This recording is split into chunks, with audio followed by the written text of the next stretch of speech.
Bien, mis hermanos, entonces vamos a abrir la Biblia en el libro de Job, en el capítulo 20, y vamos a estar leyendo los versículos del 1 al 4. Dice así entonces la palabra del Señor. Respondió Zofar Naamatita y dijo: Por cierto, mis pensamientos me hacen responder, y por tanto me apresuro. La reprensión de mi censura he oído, y me hace responder el espíritu de mi inteligencia. ¿No sabes esto?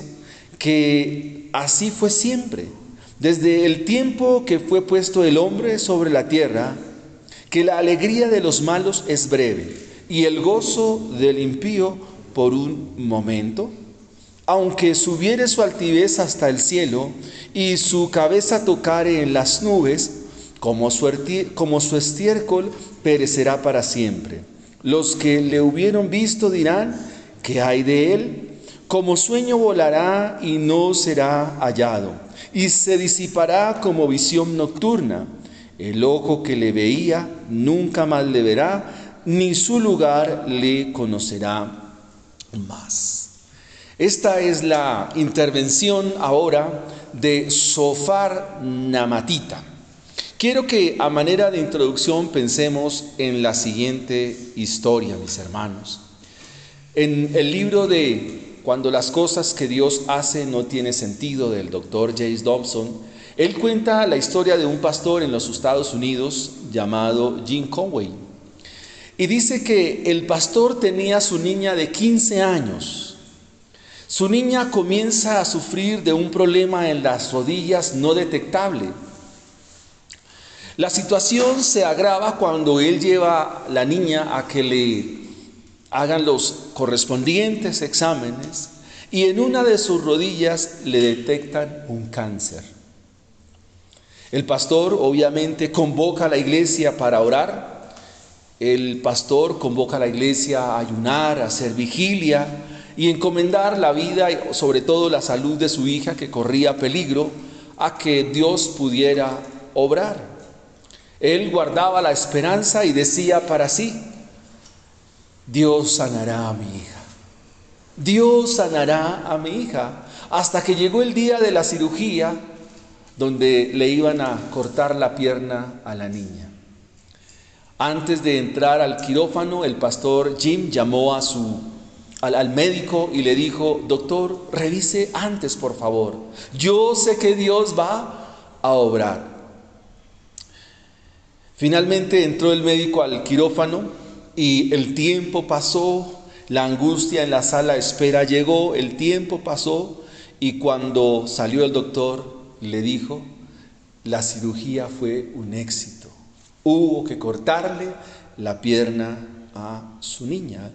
Por supuesto, el pastor, en su calidad de siervo de Dios, se sintió muy abrumado, se sintió hecho pedazos. Quiso abandonar el ministerio y se fue a la morgue a decir: ¿dónde está Dios en este momento? ¿Dónde está el Señor en este momento? Hubiera preferido ser plomero y no ser pastor. ¿Por qué estoy viviendo este momento? Pasaron los días, él en su angustia, ver a su niña Vicky de 15 años ahora saltando en una pierna. Dice que para él eso era muy duro. Pero lo particular de la historia es que muchos cristianos o creyentes de la congregación, la que él pastoreaba, algo así como 2,000 personas, muchos de ellos venían día tras día, no precisamente a consolarle, sino que venían a recitarle la Biblia, a mostrarle versículos, pero sin conocimiento de causa. Y el pastor dice que en vez de consolarlo, en vez de esas palabras que venían de los hermanos le trajeran a él consolación, mucho de lo que ellos decían se tornaba molesto, porque él decía: sus palabras no dicen lo que hay en mi corazón, así me estén indicando con la Biblia. Es eso exactamente lo que va a hacer Zofar con Job. Le va a decir una serie de cosas que sí son la realidad de la Escritura, que sí son la evidencia de los impíos, pero para Job no aplica, porque para Job su sufrimiento, su dolor y lo que está viviendo no aplica por cuanto Él es un justo. Ahora, lo que vamos a encontrar en este capítulo 20 son palabras necias a un justo, pero palabras sabias para un impío. Ese es el título del sermón. Palabras necias para un justo.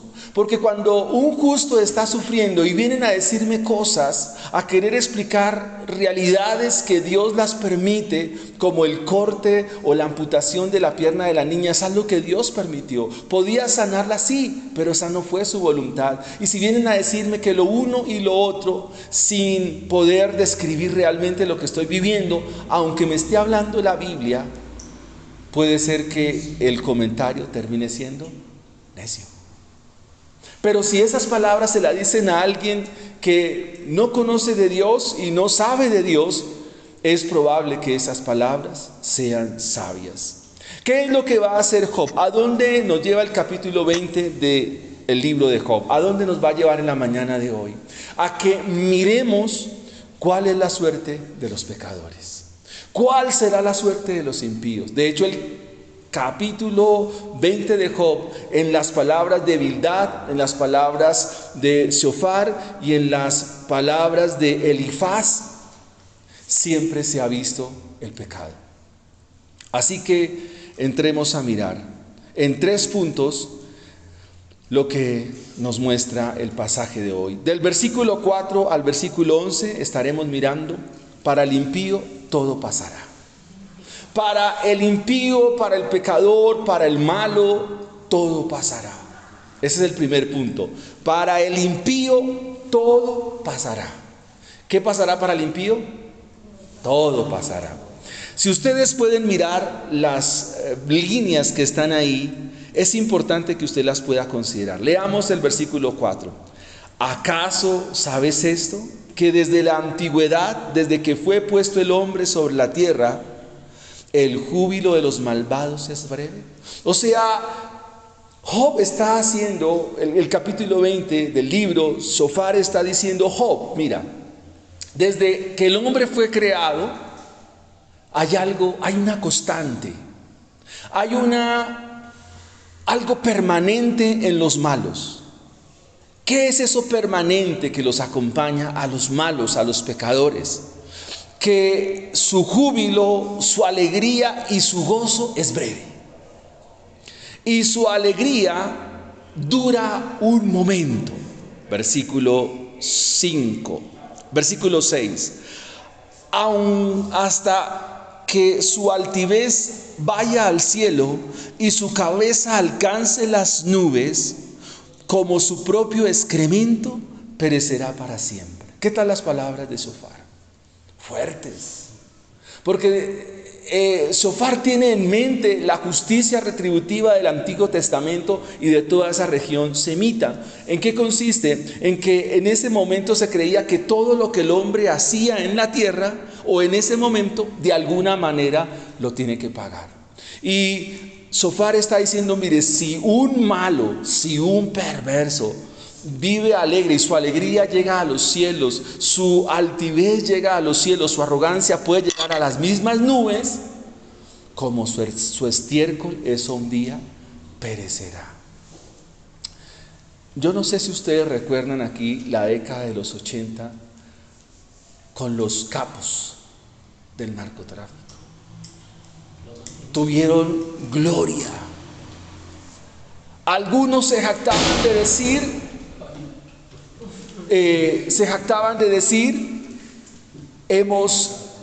estamos dominando la República de Colombia. Pero hoy en día muchos de esos duermen en la faz de la tierra. Tanto el cuerpo como su excremento, tanto lo uno como lo otro, se descompondrá. Y Job está diciendo: eso es lo que pasa al impío. Versículo 7. Como su propio excremento perecerá para siempre. Y los que lo vean dirán: ¿y dónde está él? ¿Dónde quedó entonces su gloria? ¿Dónde quedó la grandeza suya? De hecho, algunos hacen referencia aquí a la Torre de Babel, porque en Babel, ¿qué se quiso construir? En la llanura de la región de Sinar, ¿qué se quiso construir? Una torre cuya gloria se elevara hasta los cielos y todo el mundo pudiera ver. Pero Dios intervino y su gloria quedó en confusión y totalmente los hombres se dispersaron sobre la tierra. Así que la gloria de los malos, la gloria de los impíos, no perdurará mucho. Como la niebla, como el humo, desaparecerá. Algo que nos legaron toda esta realidad colombiana es que mucho joven quiso el dinero fácil, buscar gloria de manera sencilla, de manera delincuencial, buscando gloria. Es más, se hicieron novelas con respecto a ese tema. Muchos querían gloria a partir de la perversión y la maldad. Y Zofar los describe aquí como personas que de un momento a otro morirán. Como sueño volará y no será hallado, dice el versículo 8, y se disipará como visión nocturna. El ojo que le veía nunca más le verá. Todos estos personajes, toda esta gente que vorazmente han usufructuado, están al margen de la ley, ya no los ven. De ellos quedan tan solamente videos. De ellos tan solamente quedan recuerdos. Y no son buenos recuerdos, son malos recuerdos. De la misma manera, el malo a gran escala o el malo a mínima escala, tanto el uno como el otro, de ellos quedarán recuerdos. La Biblia nos dice en la carta a los Corintios que todos los hombres, sin excepción alguna, un día comparecerán delante de Dios y darán cuentas a Él por las cosas que han hecho, sean buenas o sean malas, dice Pablo en su primera carta a los Corintios. Cada uno de nosotros también comparecerá delante del trono de Dios. Pero si hemos creído a Cristo Jesús, en ese día Él será no solo nuestro juez, sino también será nuestro abogado. ¿Ustedes pueden entender eso? Que el juez en su corte y en su tribunal se baja y diga, estos son mis defendidos. No los acuso, no los envío al infierno porque yo he muerto por ellos. Eso nos dice la Biblia claramente. Versículo 9 dice, el ojo que lo veía ya no los verá más. Sus hijos pedirán favores a los pobres y sus manos devolverán la riqueza. Sus huesos aún llenos de vigor juvenil yacerán con él en el polvo. Así que Zofar se prepara para dar un argumento apelando sarcásticamente a la sabiduría de Job, ya que para él no existe, para él no admite la impiedad y acusa a Job de estar viviendo esto. Lo que está haciendo Zofar es describiendo a Job como un malo. Le está diciendo que él es perverso. En el versículo 6 le está diciendo que él es arrogante. Dice, aunque subiere su altivez, de hecho está hablando con Job y le está diciendo, Job, tú eres un arrogante, tú eres un perverso, tú eres un malo, pero todo eso dejará de ser.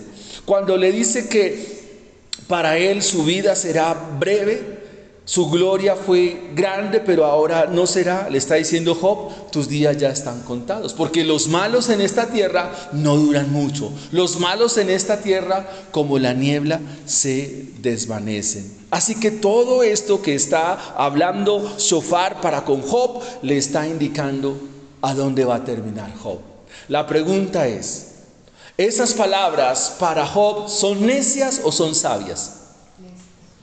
Son necias. ¿Por qué? Porque Job es un hombre que ha sido justificado por Dios.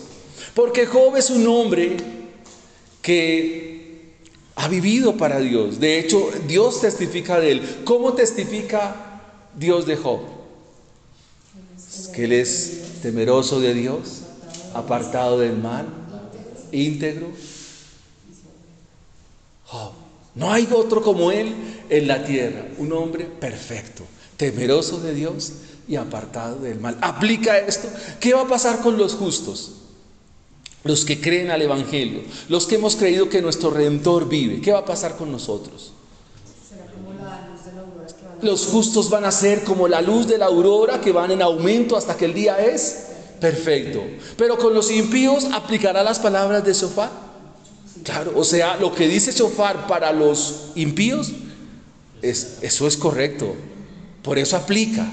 Pero no para Job, porque en los justos alguien pagó por nuestras maldades. Por eso somos justos.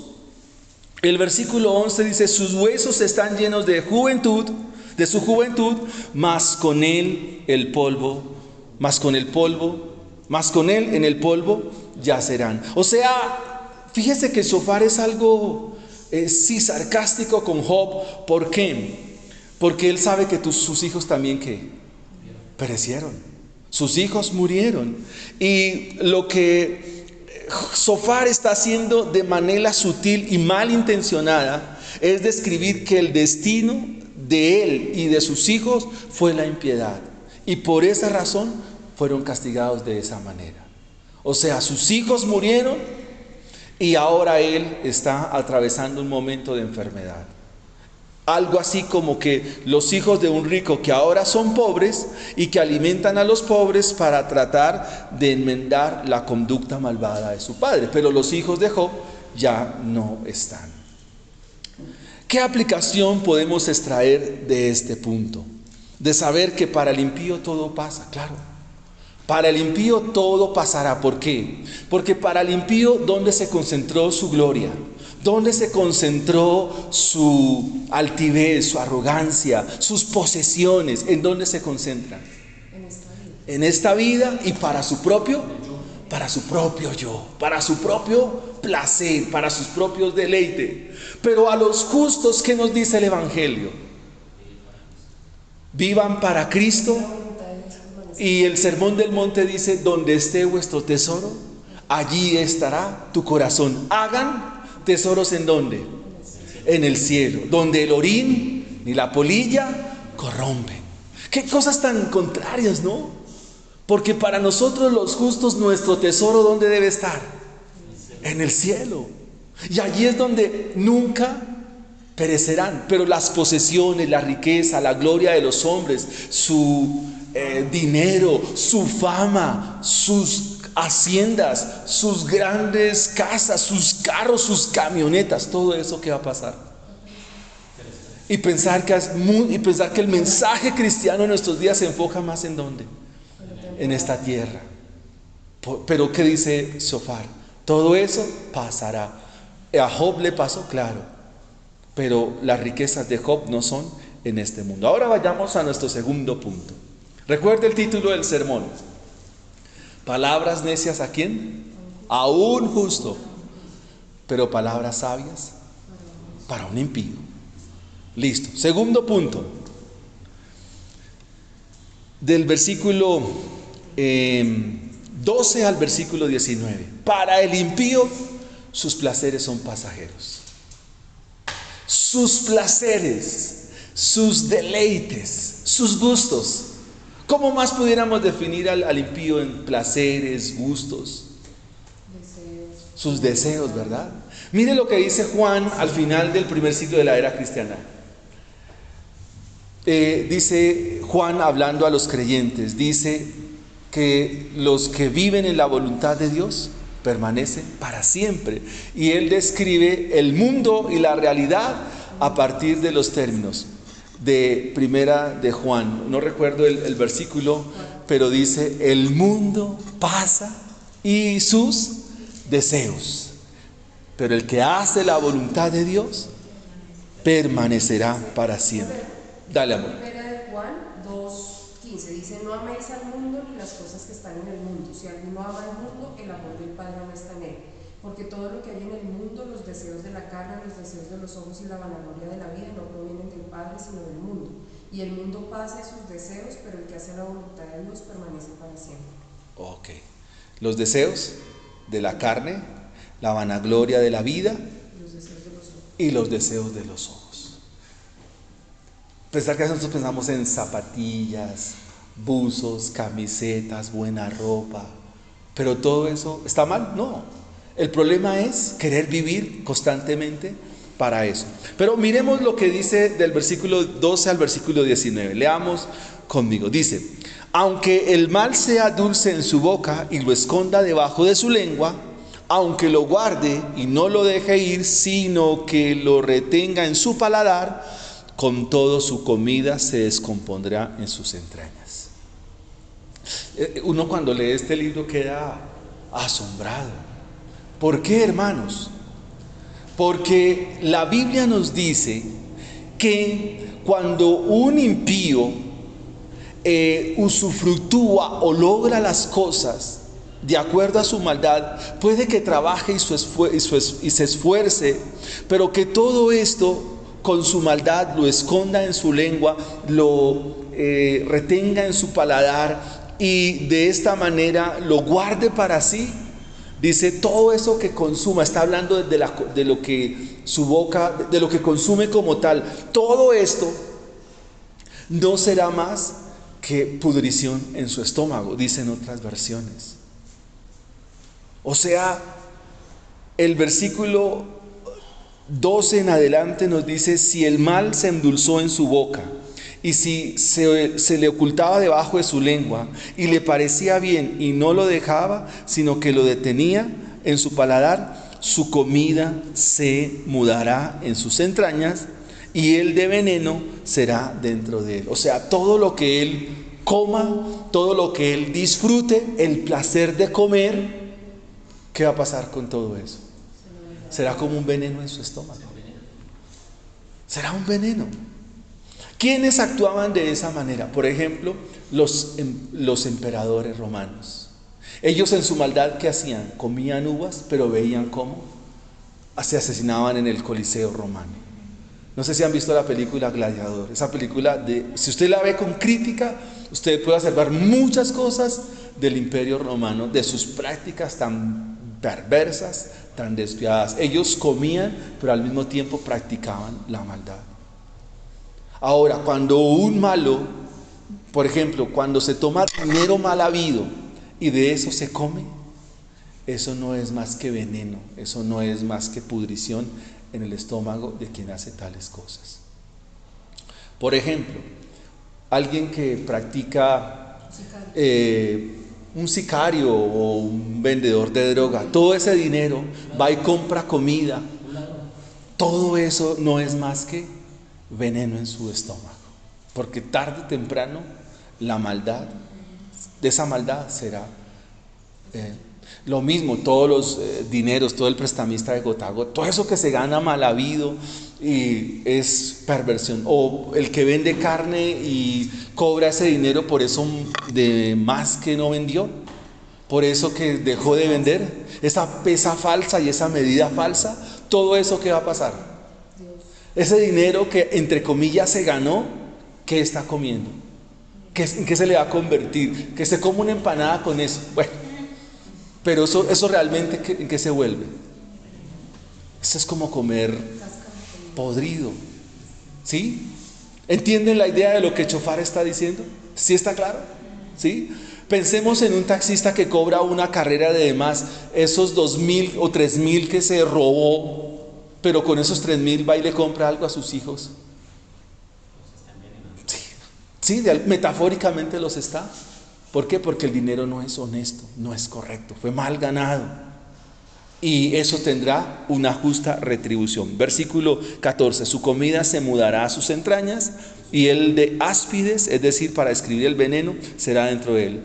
Versículo 15, devoró sus riquezas, pero las vomitará. De su vientre la sacará Dios. O sea, todo ese placer que entre comillas siente de comprar con el dinero mal habido, finalmente Dios un día lo sacará del estómago de este individuo. Versículo 16. 17. No verá los arroyos, los ríos, los torrentes de miel y de leche. Esto es interesante. Yo el día que estaba preparando el sermón me ponía a pensar cuánta comida puede comprar un narcotraficante, una persona, o un político que se gana muchos millones y con eso come y disfruta, pero todo eso a la larga, ¿qué es según la Biblia? Es nada. O sea, No alimenta. pregúntale, hermano. Una persona corrupta que le paga a otra persona que trabaja honestamente, como que o sea, Muy buena pregunta. es corrupto, pero el que está trabajando, por ejemplo, le está pagando a la señora que hace el aseo y todo eso. Ahí no aplica porque la señora lo está haciendo conscientemente. Ok. La pregunta del hermano es: ¿qué pasa con una persona que por X y razón trabaja para una persona, pero ese trabajo lo hace honesto sin saber qué tipo de persona es? Porque si sabe, Porque si sabe, participa de lo que está mal. Si ella no, o sea, digo yo, si es empleada de servicio, sabe que su jefe es un narcotraficante, ella lo sabe, o sea, debería confiar en el Señor y buscar un trabajo en otro lado, Ok. el Señor la va a pagar. bien, voy a contarles una historia que ayer me contó una hermana a la cual visitaba. Su nieta trabaja en el SENA y los contratos del SENA son corruptos. O sea, los millones que se delegan para cierta área del SENA ya vienen con ya viene repartida esa torta.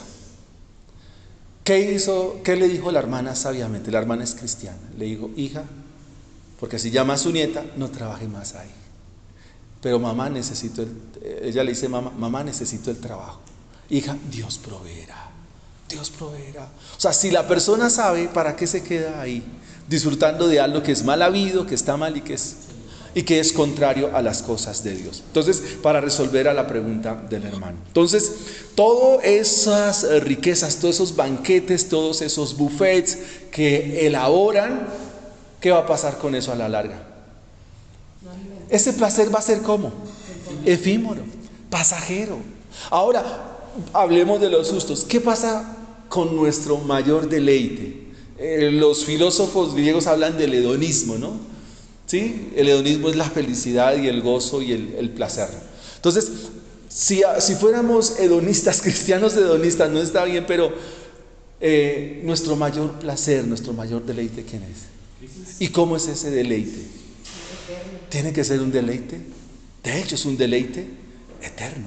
¿Ven cómo el evangelio es contrario a las cosas de este mundo? Mira el versículo 19. Por cuanto quebrantó y desamparó a los pobres, robó casas y no los edificó. Pero las palabras de Shofar, ¿a dónde están inclinadas? O sea, ¿qué está diciendo? Job, todo lo que tú tenías. ¿Recuerda qué hacían los hijos? Banquetes. Los hijos hacían banquetes. ¿Y qué más? Iban de casa en casa, de convite en convite, terminaba el convite, y la Biblia nos describe a Job como un hombre que juzgaba el pueblo. Ahora lo acusan de ¿qué?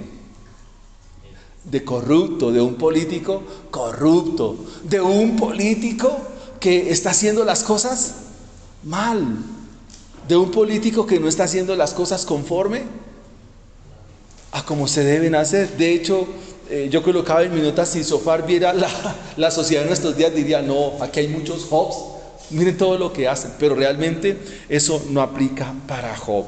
Miremos el versículo 20 una vez más. Por tanto, no tendrá sosiego en su vientre, ni salvará nada de lo que codiciaba. O sea, le dice: Job, tú eres un codicioso. ¿Y qué perdió Job? Todo. Y como fue codicioso, o sea, él dice: todo lo que tú tenías no era el resultado de tu trabajo, era el resultado ¿de qué? De su codicia. Pero todo eso Job ya se dio cuenta que pasó con ello. ¿Qué pasó? Se le perdió, ¿sí ve? Ahora, vuelve al título de nuestro sermón. ¿Esas palabras aplican para Job? No. ¿Qué es lo que ellos tratan de tanto de decirle a Job que se vuelve ya los comentaristas del libro dicen: aquí ya se vuelve todo monótono? ¿Por qué? Se vuelve repetitivo y dele y machaque sobre lo mismo y no le atinan. Porque el libro de Job nos dice que el sufrimiento en los justos es un misterio. en su porqué. Así que cuando atravesemos un momento y le digamos, ¿por qué, Dios? No hay respuesta. De hecho, Dios no responde con el libro. No. Pero el para qué, claro, de eso, o sea, ¿qué dice Job al final? De oídas te había oído, mas ahora mis ojos te ven. Ahora tú me enseñarás y yo oiré. Pero ¿qué le dice el Señor a Job? Ahí se pone bueno el libro, porque le dice, cíñete como un varón valiente. Es decir, amárrese bien los pantalones porque le voy a hablar. Cíñete como un varón valiente. Dime. Pero Dios no le responde su pregunta de ¿por qué? Sino ¿para qué? Y Job dice, cosas demasiado maravillosas para mí son grandes, no las puedo entender. Pero en este caso, para el malo, para el impío, para el perverso, para el corazón en cuya vida no está Cristo, esto sí se describe. Porque puede ser que haya cristianos que también, que haya gente en la iglesia que diga que viene a la iglesia y su vida sea, de pronto no se ganarán millones, pero sí se ganarán uno que otro peso, de pronto de no la mejor manera, pero creen que eso está bien, estará santificado. Miren, a cierto pastor de la ciudad le llegó un personaje y le dijo, pastor, vengo a entregarle 100 millones de pesos. ¿Y de dónde procede esa plata? No, de un negocio por ahí. Obviamente no era legal. ¿Qué hago con esa plata? Dijo, no, deposítela que aquí se le santifica. Muchos creyentes creen, o sea, muchos impíos creen que trayendo el dinero, eso ya se les santifica, ¿no? Ya arreglamos con Dios. Eso. Entremos al tercer y último punto. Primer punto, ¿cuál fue? ¿Qué pasa con el impío? Para el pecador todo pasa. Para el pecador, para el impío, todo pasa. Segundo punto, para el impío, ¿qué pasa con sus placeres? Con sus fiestas, sus deseos. ¿Qué va a pasar con ellos? Serán temporales. Tercero y último, para el impío, para el perverso, el juicio es inevitable. Inevitable. Eso lo encontramos desde el versículo 20 al versículo 29, los 9 versículos que aparecen ahí. Dice así la Escritura: por tanto, no tendrá sosiego en su vientre, ni salvará nada de lo que codiciaba. No quedó nada que no comiese, por tanto su bienestar no será duradero. En el colmo de su abundancia padecerá estrechez. La mano de todos los malvados vendrá sobre él. Cuando se pusiere a llenar su vientre, Dios enviará sobre él el ardor de su ira y la hará llover sobre él y sobre su comida. ¿Ustedes recuerdan un caso en la Biblia a un personaje que terminó de esa manera? ¿Recuerdan el libro de los Hechos? Con un personaje que asesinó a uno de los apóstoles. ¿Qué pasó mientras estaba? Expiró, ¿y qué pasó? Se lo comieron los gusanos. ¿Sí?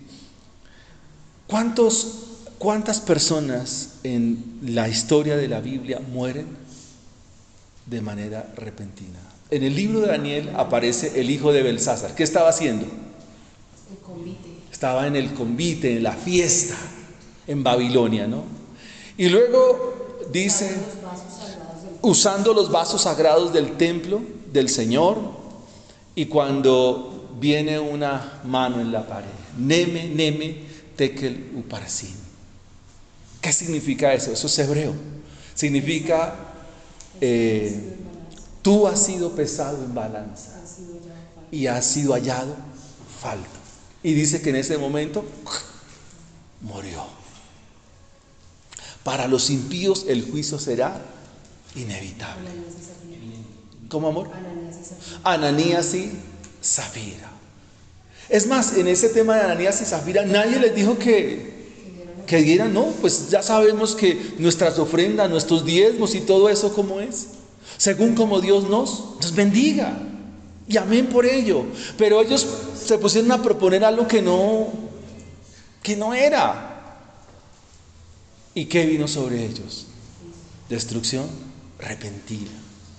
En el libro de Génesis, cuando los ángeles llegan a Sodoma, ¿por qué ante el juicio Lot titubea? ¿Por qué tanto titubea al punto que los ángeles dicen: Lot, tienes más familia aquí, salga rápido, esto va a perecer? Porque su corazón amaba ¿qué? Las riquezas. ¿Y qué pasa con sus riquezas? Se le quedaron en Sodoma. De hecho, salió solo con sus 2 hijas.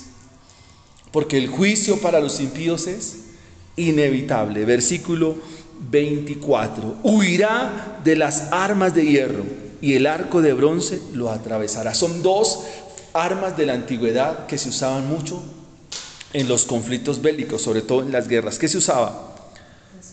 La espada, el arco y la lanza, la jabalina o una saeta. Dice, pues si se escapa de una,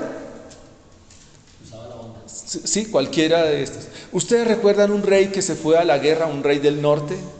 Y dijo: me voy a disfrazar, era un rey impío, me voy a disfrazar de un soldado normal, de un soldado, ¿para qué? Porque si me ven con las vestiduras del rey, a mí es el primero que me tiran, como el ajedrez, vamos por el rey. Pero se puso la vestimenta de un soldado normal.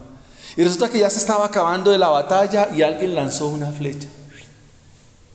Y dice que la flecha pasó por entre el medio de las coyunturas. O sea, tenía que morir ese día. ¿Por qué? Porque un rey malo, su juicio es inevitable. Ahora, ¿por qué Dios a algunas personas no les llama a cuentas de una vez? ¿Por qué? Porque Dios tiene un plan. Y eso para nosotros debe ser mucha gracia. El capítulo 2 de Romanos, la Biblia dice, Pablo explicando la maldad de los hombres, dice que Dios para con algunos es paciente. Dice, pero no se escuden tanto en su longanimidad, no se escuden tanto en su paciencia, porque a su debido tiempo por el Evangelio juzgará los pecados de los hombres. Cada vez que nosotros nos reunimos como iglesia y nos reunimos como hermanos, Dios es hablándonos, indicándonos y diciéndonos: hombre, hay que arrepentirse, arrepiéntete. Porque si tú no vives conforme al Evangelio, si tú no vives conforme a la gracia de Dios, pues amados hermanos, el juicio será inevitable. De pronto nos escaparemos algunas cosas, entre comillas, pero Dios tiene lista otras. Dios tiene lista otras. Dice: y la punta relumbrante saldrá por su hiel, sobre él vendrán terrores. Es decir, impresionantemente para el impío, lo único que vendrá será destrucción y muerte eterna. Versículo 26. Todas las tinieblas están reservadas para sus tesoros. Para el faraón en Egipto, ¿cuál era su mayor tesoro? Su amado hijo. ¿Y qué hizo Dios? Se lo mató. La muerte visitó a Egipto esa noche. Y el primer primogénito que cayó fue el hijo de el faraón. Sobre los tesoros de nuestra vida, Dios tiene reservado destrucción. ¿Cuáles para ustedes, hermanos, sus tesoros? Lo que ustedes más aman. ¿Qué es lo que ustedes más aman? Porque todo eso es probable que Dios se los quite. Y eso nos gusta mucho, porque nosotros, si algo sabemos amar, es lo que Dios no tanto desea para nosotros. Devorará lo que quede de su tienda. Los cielos descubrirán su iniquidad y la tierra se levantará contra él. Miren, Dios lo que hace y lo que dice Shofar es correcto, porque Dios descubre el pecado. Ahora, cuando nos presentamos delante de nuestro Dios, delante de nuestro Señor, y venimos ante Él, ¿qué es lo que Dios siempre espera de nosotros? Primero, que confesemos nuestros pecados, que le digamos: Señor, aquí estamos, Señor. para que nuestras vidas delante tuyo sean que revistas de tu gracia, revestidas de tu gracia, de tu favor y tu misericordia. Versículo 27. Los cielos descubrirán su iniquidad y la tierra se levantará contra él. Versículo 28. Los renuevos de su casa serán transportados, serán esparcidos en el día de su furor. Esta es la porción que Dios prepara al hombre impío y la heredad que Dios le señala por su palabra. Hace 15 días dijimos que Dios es fiel a sus promesas y que Dios es fiel a sus juicios. Que Dios es fiel a sus promesas y fiel a sus juicios. Recuerden, palabras necias a quién? A un justo, pero palabras sabias a un impío. Amados hermanos, lo que Dios ha dicho por su palabra sí aplica para un impío. Así que si estamos sin Dios, ¿qué hay que hacer? Venir a Cristo Jesús, al Redentor que vive. Venir a Él y entregar nuestro corazón, entregar nuestra vida, rendirnos a Él, confiar en Él. Pero si no confiamos en Él, si no es así, entonces vendrá destrucción. Está señalado, escrito está para los hombres, que mueran una sola vez y después el juicio final.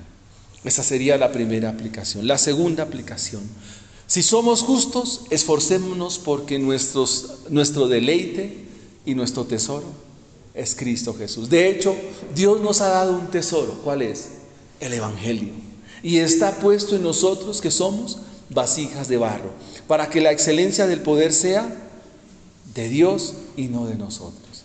Tercera y última aplicación: vivamos para Dios en todos los días de nuestra vida. Vivamos para Dios todos los días que el Señor nos conceda la bendición de vida.